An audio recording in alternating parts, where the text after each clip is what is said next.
Hi, welcome to JD Sports. I'm Jared Hood. That's Dwight Garfield. You can find our Twitter at _JD Sports. Our personal Twitters are there. Everything else is in the YouTube page below. Yep. So sports is kind of Dry. Dry. This is what happens at this time. If you don't follow college basketball, there's really not a whole lot out there for you. I follow college basketball. You not so much, but that's okay. Yeah. You still get involved in the tourney brackets sometimes. A little bit. Won second place last year. There you go. Got so, that big old glass mirror over there. Yeah, it's fantastic. You don't even watch it. It's fantastic. As I said to you earlier, I always try to stay, if I'm in the top 70, I try to be in the top 75 percentile of ESPN's overall, which right. I usually am in the top 70 year in and year out. I find That's that more impressive. consistent because there's no way I'm ever going to get like the best bracket or the perfect bracket. But in my mind, because I follow it so much, if I can stay in that top 70 or whatever, those are the good years, and I try to stay around there. It's consistent. I mean, you said you've heard the opposite, but I was saying that I think it's going to be a lot of chalk. I mean, once you get into it, you're going to get a Kentucky UNC matchup if it does go chalk at one point. Those are the kind of ones that are going to start being different. I think that's a 3 and a 1 seed but still right. that's. But I don't think it's going to be anything outside of like a 5 seed going to the Final Four this year because the top is as crazy as it was early in the year. The top ended up being very dominant last month of the season, and then in all the conference tournaments, most of the top teams won, especially the dominant powerhouses outside of Villanova, the ones that were at the top all year. They all won their tournaments. So I mean, that's how I feel. That's why I feel it's going to be fairly chalk through the tournament. I mean, I've heard a lot. I mean, I've seen a lot. Well, the little that I do pay attention about the NCAA basketball is I've seen nothing but the top teams. Yeah. All just lose, and it was just like, where's this dominant team? I'm used to seeing 2 or 3 teams where it was just like, okay, they're a shoo-in to get in, and this year I'm even like from my outsider's perspective, I'm just like, who is that team? Who is that threat to go all the way? That is interesting, but I do think it is a top tier team that is going to be the one that goes all the way. Like I think it is more open than just like last year was Kentucky. Everybody just thought it was going to be Kentucky, and if it wasn't Kentucky, everyone thought it was just going to be Duke. Basically, that's how. Yeah, I picked Duke as well. With my expertise. But like you're right, it's usually you're seeing this one dominant team. Well, here you have like no one dominant team, but you have about 5 teams that are dominating everybody else. You know what I mean? So when they go up against each other, Michigan State, Kentucky, UNC, think like those kind of teams. When they go up against each other, yes, I think it's going to be wide open. Kansas, I think it's going to be wide open when they all play each other, if they all get to play each other.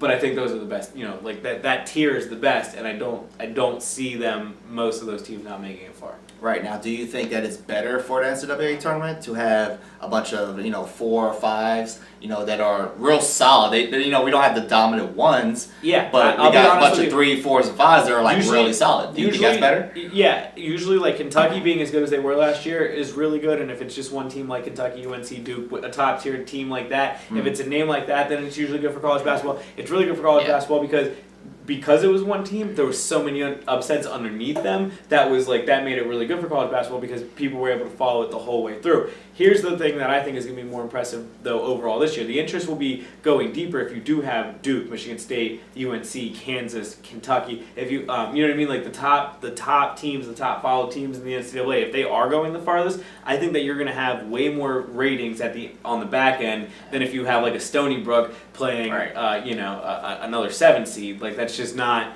People are going to care, people are going to watch it, but I just think that the following and the hypeness around it, and I think the powerhouses, at the end of the day, in sports in general, are good. So definitely the fact that they are the top-tier teams, and most of the top-tier teams are the powerhouse teams, it does make it pretty impressive. Right. And I think that will make it better in the tournament. It also makes for better competition, because if they are the teams that are always recruiting the best players, and they are now all basically forced to match each other, which I think this year they will all be forced to fight each other off for the first time. It's not just one of them, right? But it's gonna. I think that's gonna make it a fun aspect of it. Where in years past, as we just acknowledged, it's either one team or a bunch of underdogs. All right. This is gonna be a little different version, but I think this is the way to go. Man, that's awesome. I would agree. I would much rather see.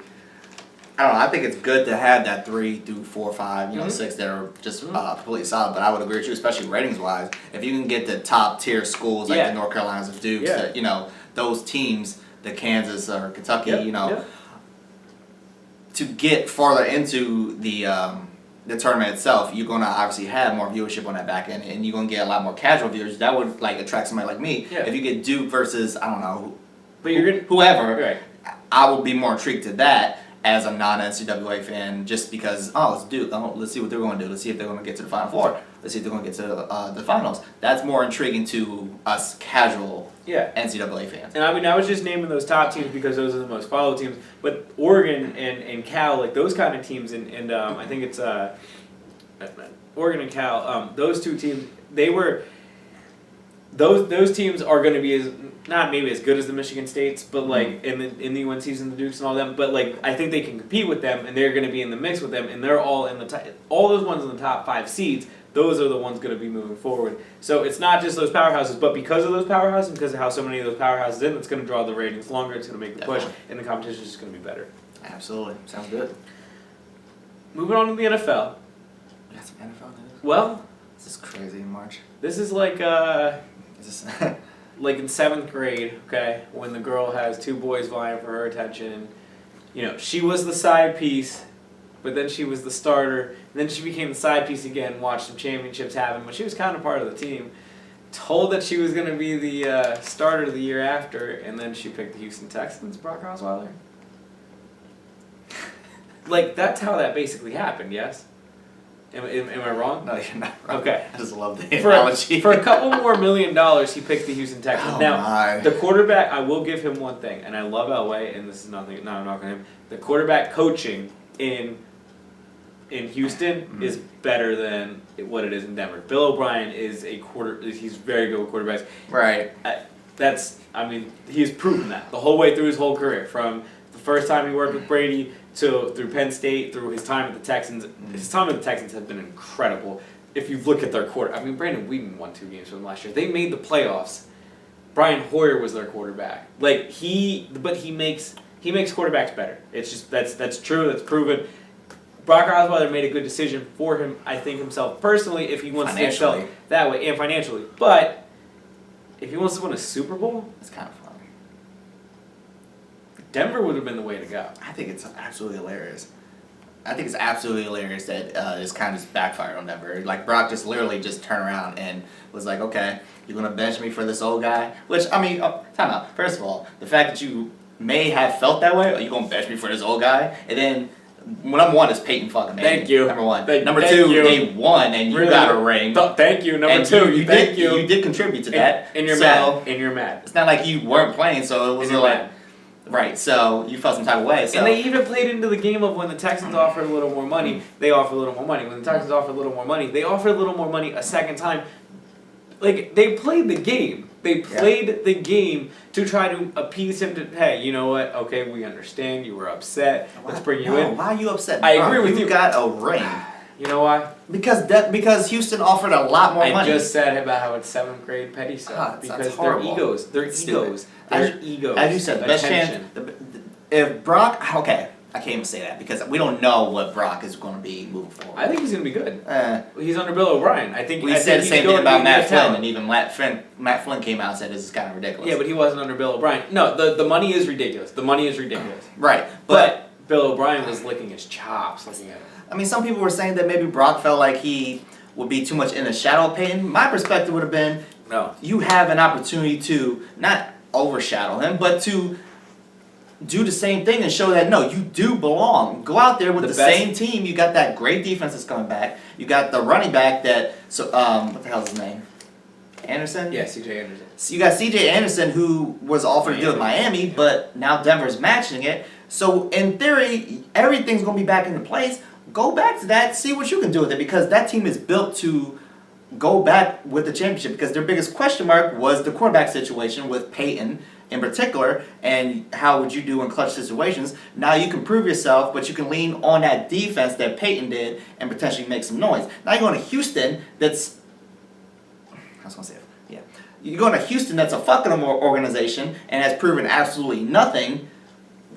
What are you proving other than you won some money? Good for you, congratulations. Now if you don't produce, you're going to be just like Mifflin, which is forgotten in 3 years. I don't think it's that cut and dry because they won that division a couple times when they won it the year Peyton was out and the year when Luck was out. Remember they won like 12 games that year. Mm-hmm. I think they are building better as an organization. I think what he did going to the Texans is good. Like I said, good for him personally as a player, and maybe like develop as a player. And maybe they do have a future. Maybe they are going to compete with Andrew Luck. But I'm with you on the side of I look at the other way. I look at the other way where you can lean on that defense. You're not going to be asked to do as much, obviously, because look at what Peyton just did by not doing a whole lot.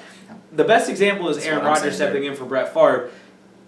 Instead of being scared of that moment, take it, embrace it, and you wouldn't have to do as much as Aaron Rodgers had to do. Remember how Aaron Rodgers had to do a lot those first 2 years. Right. Got into the Super Bowl in the second year and won it, but he had to do a lot. Like and he didn't have that defense. Brock Osweiler won't have to do a lot. I mean, he will have to do enough, but he was playing well. He was playing well enough. And I personally, I think and it's easy for me to say on this side of the fence, but I'm more of a go for the ring. Yeah, that's fine. I think he went more for him to develop as a player, and obviously, like you said, prideful. The extra money and the ego. The ego got in the way, and that's annoying as well. On top of it, that's a shame because, to me, if I'm Brock, I'm just saying, you know what, I'm just going because maybe he does believe that he's going to be the next great thing. Well, I mean, good for him. They all do, and they should, and when they're in that position. But from my perspective as an outsider, I'm looking at it like, man, just take what you got. I mean, we don't know what you're going to be able to produce moving forward. We saw some glimmer of hope, and obviously Denver saw that, so they said, you know what, we got a good foundation here. Why don't you just roll with this? Let's see what happens, and we may or may not stick with you, but we're offering to give you a contract. Why would you not go with that? To me, you can lean on that great defense. You can lean on your running game. You got plenty of weapons. What is the problem? I don't get it. I think it was a mistake as far as being a competitor, being in a position where you can win championships, you can be in playoffs, all that. Obviously, financially, I mean, it's a win for him. Congratulations, you got your money. But what are we going to be saying 2 years from now? Well, we'll have to see. Either we're going to be saying, "Oh, good for him. He actually, kind of did a little something in Houston." Or we're going to be saying, "What a joke that was." They had all that defense. They have a solid defense. They're going to have to figure out running back. They have a great wide receiver for him to throw to and a good offensive line. Who's a great wide receiver? DeAndre Hopkins. Okay. He was like third in the league this year in receptions. Well, fair enough. I mean, and look at the quarterbacks that were throwing to him. Yeah. That is my point. Like that's what I'm saying. You have a great receiver. Denver, you have weapons. Yeah, I'm not against it. Denver, they've been dropping a lot of balls. Speaking of Denver, though, a man who, and you know what? Okay, so before this discussion, I would have said something completely different, but actually this discussion kind of started getting me, I'm going to have to think out loud when I start talking about it. You'll understand what I mean in a second. Speaking of Denver, just overall bad move. They traded a 4th-round pick to Philly who was going to release Mark Sanchez. Announced they were going to release Mark Sanchez. Philly ends up getting a 4th-round pick, doesn't have to pay Mark Sanchez anything to leave. Nothing goes against the salary cap. It's great as an Eagles fan, but more importantly, it's not good for Denver. Except, and I don't like Mark Sanchez. I didn't like him at all in college because I'm a Notre Dame fan. Nobody likes Mark Sanchez. I thought he was not good at all with the Jets, and he was part of the reason that they couldn't win the AFC Championship. And I think that you'll still get the same thing that you go into a deep playoffs. You start, he's going to do too much. I think he's going to be Mark Sanchez. I mean, I think he was 50-50 before he went to Philly, and then he was 18-15. That's touchdowns, interceptions is what I'm saying, while he was in Philly. So he still, as a career, only has 3 more touchdowns than he does interceptions per game. And in Philly, I think he only started 10 games and he had 18 touchdowns, but he had 15 interceptions in those 10 games. So I don't get it. I don't understand it from Denver's part, but at the same time, they feel like he did so much with the Jets, and this is me thinking out loud because, as I said, I might have hurt myself. I might have thought, changed my mind here. They think of because of what he did with the Jets, that he can at least get them, but he's not going to do. I mean, he's not even going to be. Let me throw this argument to you. Let me throw this argument to you. If you saw Peyton Manning's numbers without the name Peyton Manning next to it this year, would you think that Mark Sanchez could be better than those numbers? No. I think he can be as good, which that I don't not trying to knock Peyton. What I'm saying is those numbers were miserable, and I think that Mark can be half as he could be that. I mean, that's.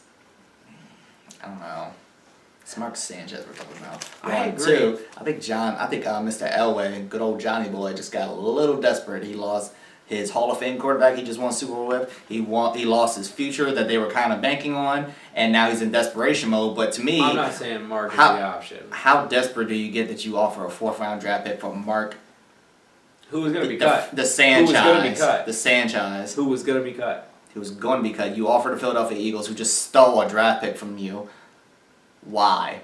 They stole a draft pick from you just because they said they won't get rid of him. But the fact that it's Mark Sanchez, even if they would have kept him, the fact that it is Mark Sanchez and you're saying, I'm going to give you a 4th round pick, of course the Eagles are going to say, well, absolutely, here you go. Have him. Please take him off my books. Is there a pick in the draft that you wouldn't have taken for Mark Sanchez if somebody offered it to you? No. Give me the last pick in the draft and I'd have been like, wow, that's impressive.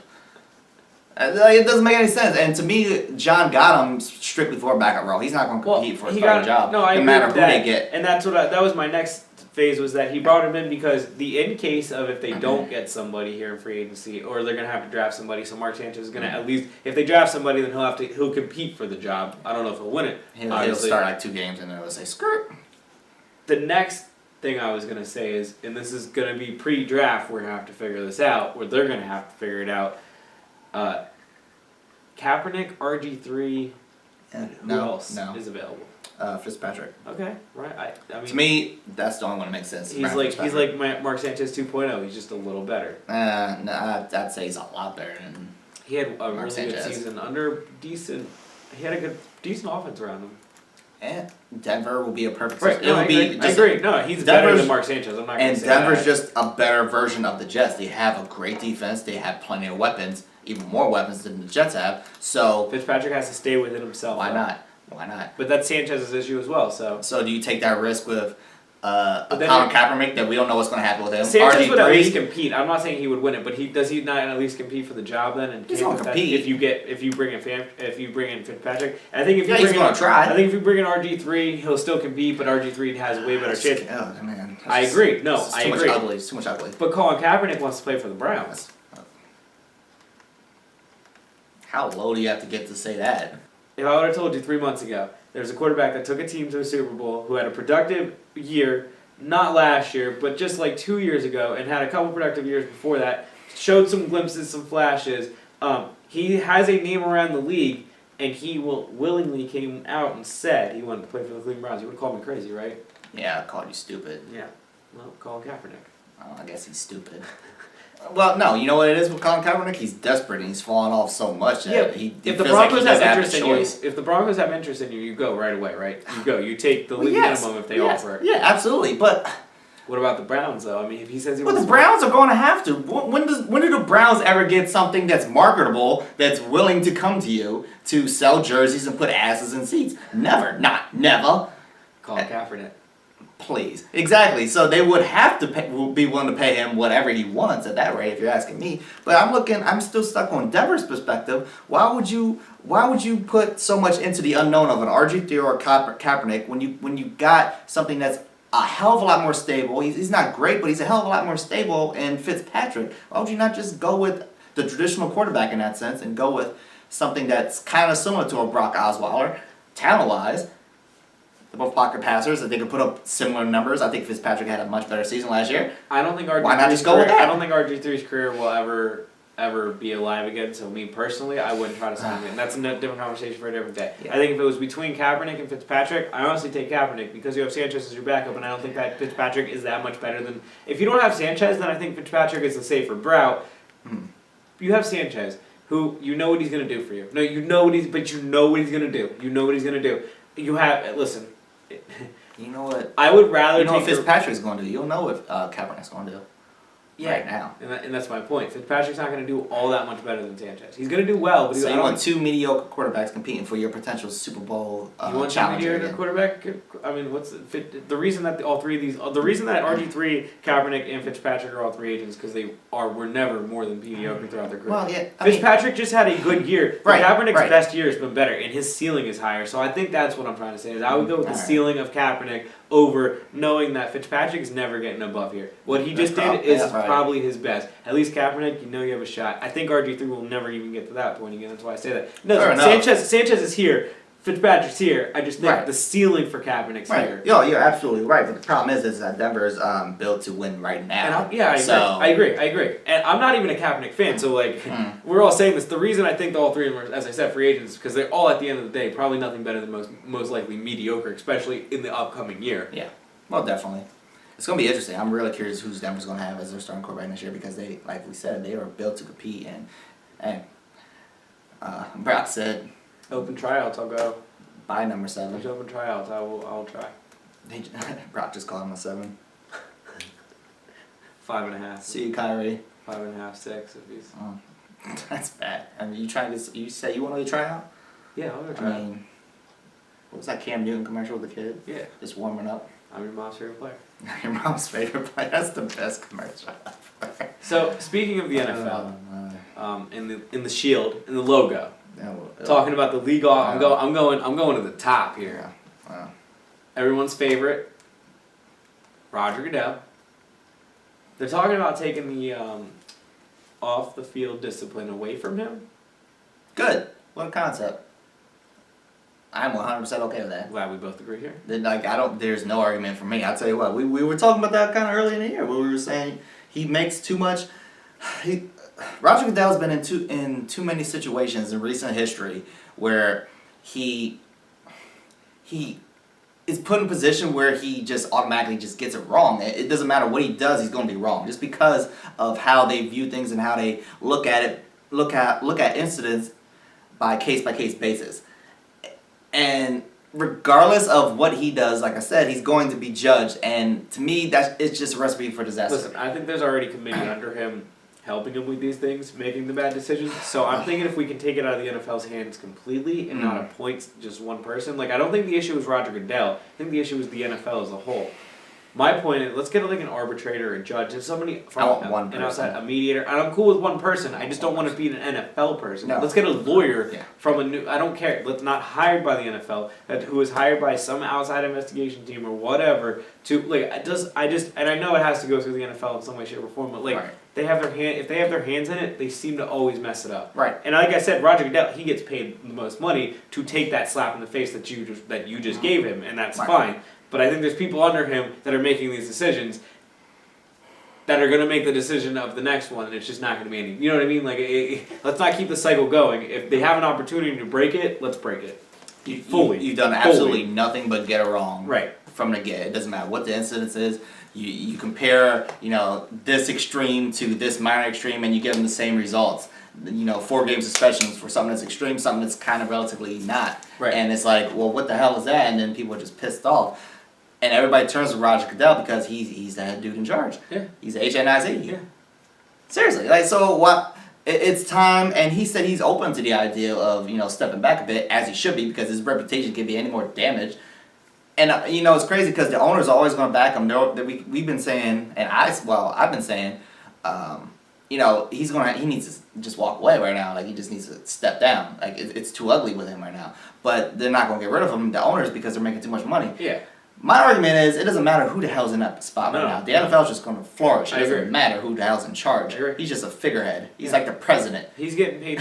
He's getting paid, like I said, to take the slaps in the face when things go wrong. He's like the president of the U.S. Yeah. It means absolutely nothing. That's He's it. a figurehead. He's just there. He's a He's spokesman. the face, Yeah, exactly. But, making the most. so do you feel like it should be one person? Do you feel like it should be... I heard earlier, I was listening to people talk about maybe it should be a committee. I don't like committees. To me, that's just too many minds, and I want one person. You only need one person to throw out ideas. Yeah. You don't need Listen, people if arguing it's gonna and be- saying, I disagree with this, I disagree with that. Just have one person in control that's unbiased, that's unrelated to the NFL, and it's just going to That's my thing. be straightforward. If it's going to be one person, then I want it to be a judge or a lawyer or Right. something. Yeah. Not involved with the NFL. If it's going to be a committee, though, I don't want it to be a committee set up by the NFL. Listen, the committee. That's what it will be. It'd be like And that's my point. the Hall of Fame committee. But that's what I was saying. Is there's people under Goodell probably making these decisions already. Listen, they came up with a committee to make a catch, for the rules, the catch committee for the rules. Yeah. James Thrash is the only wide receiver on that committee. James Thrash is the only wide receiver on that committee. I think there's 11 from people. the Eagles back in the day. Yeah, and he played for the Washington Redskins in Miami. But my point Right. is James Thrash is the only one. That's the committee set up by the NFL. It's horrible. I don't want them to be setting up another committee to do the same thing that Roger Goodell is doing, because the NFL is the reason that Roger Goodell is not doing it well. Right.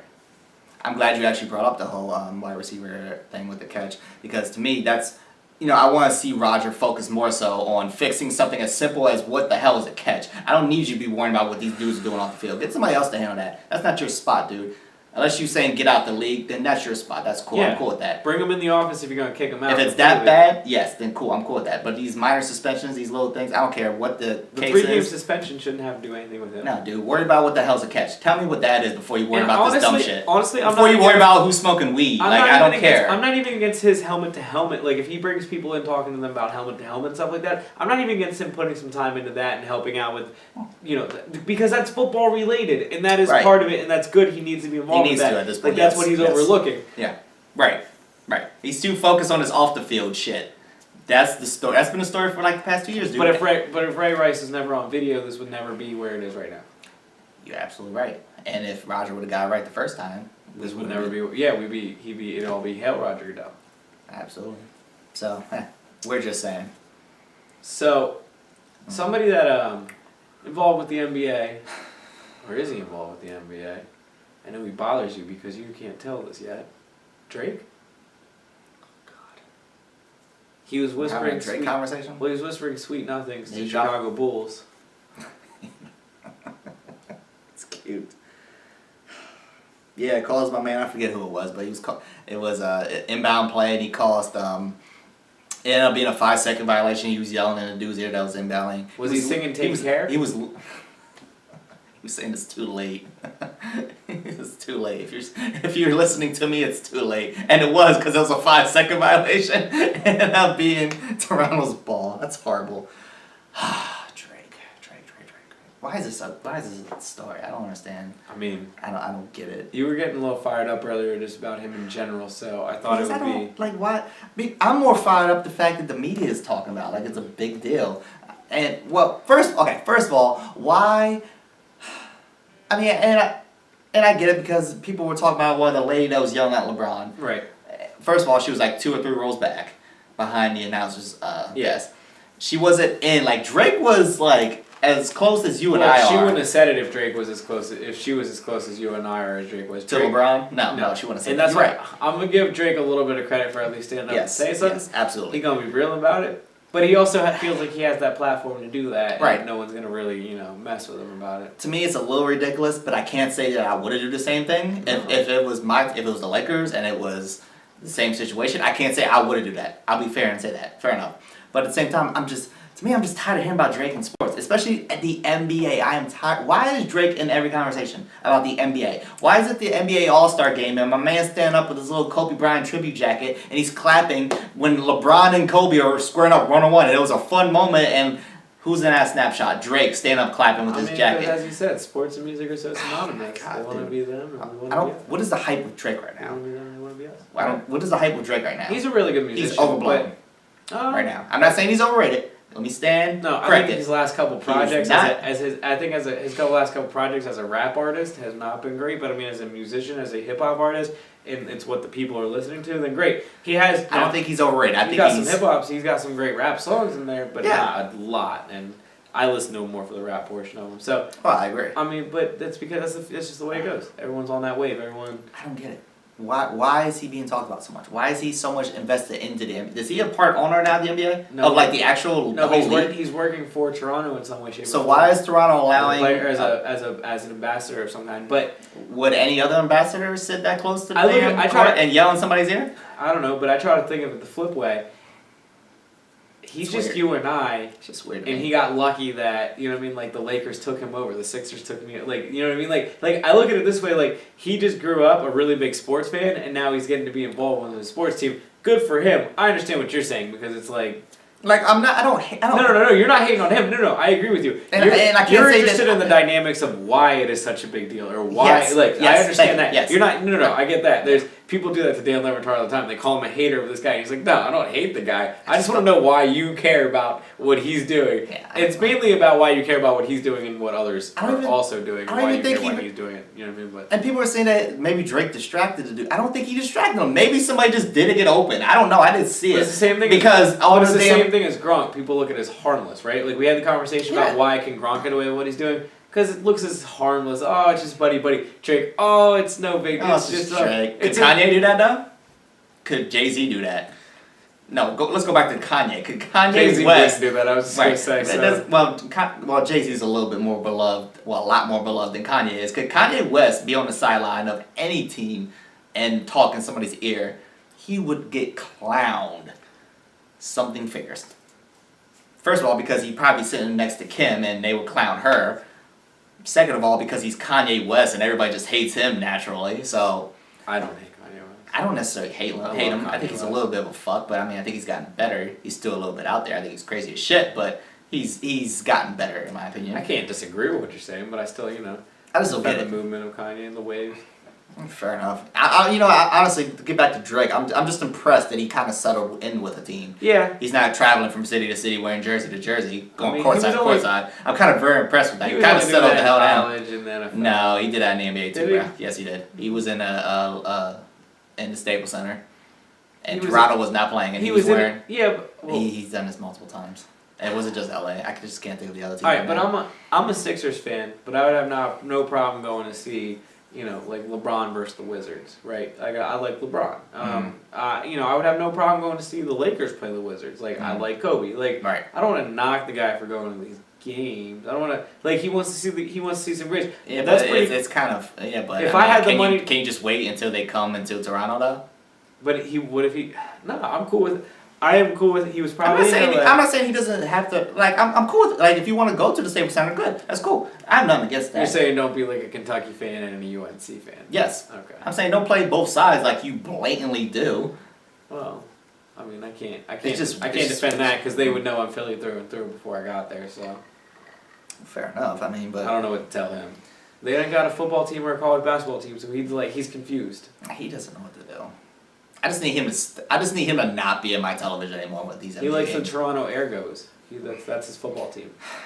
All I'm saying is that Canadian Football League. you know what it's going to take. It's going to take for the Raptors to get knocked out of the playoffs for me to be impressed that he's actually invested in the Toronto Raptors. They're only about 3 games behind Cleveland, and Cleveland lost on Monday to the Utah Jazz, which is a big deal. So I mean, that they actually might sneak in and push for the 1 seed. I don't think they get it. There's 3 weeks left. 2 weeks left. Yeah, There's it's about 16 games. Yeah, it's about 3 or 4 weeks left. So 16 games. So I mean, Yes. Yeah. I don't think they get. No. But I think that they're gonna make it. They've already made it But interesting. yeah, if Drake doesn't show up to any other NBA games once the Raptors are eliminated, I'll be impressed. I'm just saying. Just saying. Anyway, to get back to the topic at hand, it's really not even a big deal. I need you to stay off my NBA television, please. Like occasionally, like it's cool, but it's just getting every damn game I'm seeing. Oh, Drake. It's like, why is this motherfucker? I'm watching basketball. I'm not watching fucking Drake. Can we stop? Maybe it's the media's fault. Maybe it's not his fault. No. But damn it, Drake, stop making a scene and whispering in sweet nothings in somebody's ear. Then we ain't gotta cover you. You want to see them, I'm watching show Kyle basketball. Lowry more. I'm cool with that. I'm trying to get into. We're getting into the postseason of the NBA playoffs in 3 weeks. Yeah. Can we focus on that? There's a lot going on. There's a lot of great basketball. There's a lot of great teams. Well, there's a lot of solid teams. I'm trying to watch and enjoy that and these players. I'm not trying to watch fucking Drake and every highlight. So to the broadcasts that keep doing that, stop doing that shit. TNT. ESPN. Seriously, NBA all of them. Network. All of them. Drake is in everything because he's the in thing, and it's just like, oh well, look who enjoys the NBA. He's not the only fucking celeb that goes to NBA games. Have you ever been to a Knicks game, a Lakers game, They a show all Miami the Heat game? celebs that are there. Now even a Cleveland. Have you ever been to these fucking games? No, but they show all the celebs that are there. They don't show them constantly like they show Drake over and over, but they and show they also them all don't sit once. courtside and act like a fuck Phil. I mean, damn, I almost said Phil Jackson. Wow, Jack Nicklaus sits on the sidelines of LA games, but I mean, they'll show, oh, there's Jack, but he's not. He should be whispering sweet nothings in these. I mean, he kind of gets a little hype, but he's not that big of a distraction. Is he still going even this year? Has he been there often? I Or did he pull the haven't Spike Lee while, since the team's been bad, he ain't even wasting his time anymore? I Spike haven't seen Lee okay. hasn't even wasted his time. He's been to 2 Knicks games this year, he said. That's crazy. I'll be honest, I haven't seen enough Lakers games this year. I know last year, because, well, one, we're not on because we suck. But last year, I know he was still going. I don't. This year, I have no idea. I haven't seen anything whatsoever. I don't know. I'm assuming because we sucked last year and he was still going, so I'm assuming. Yeah. I know that supposedly from what I hear, he kind of cut it back, but he was still going. He's still a season ticket holder. He still has his seat. Nobody sits there. Well, when they get good again, he'll be there. Oh yeah, absolutely. But he's not a distraction. My point. He gets a little riled up at times, but he's not whispering in people's ear. Bottom line, Drake, get the fuck off my television. It's too late. Well, thank you for watching JD Sports. Wait, time out. Is this our show right now? Yeah. That's all we got? Yeah. There's nothing going on. That's okay. That's gonna be a good show. Short, sweet. It's gonna be like 25, 30 minutes. It was like that was like 35 minutes. Yeah, we filled a good amount of it. I think that was actually a good fill. It was short, sweet, to the point. That's crazy. So what is coming up? What do we have to talk about coming up? This shit is crazy. Baseball next week. Does that start next week? It starts after next week. So baseball, we'll talk about it next week, and then tournament's in full effect. Yeah, the tournament will be in full effect. And hockey will be getting around. You know, Yeah, hockey's coming playoffs. around soon, so I'll definitely be throwing a little more in there. I mean, NBA playoffs is kind of going. free agency start working itself out, and the draft is right around the corner as well. Yeah, true that. Plus we got WrestleMania coming up. Plus we have WrestleMania. We can definitely do some predictions of that. So. I will absolutely be in on. Cool. All right. Well, that sounds good. I will start trying to do some research for that. Fantastic. All right. Thank you for watching JD Sports. I'm Jared Hood. That's Dwight Garfield. Drake.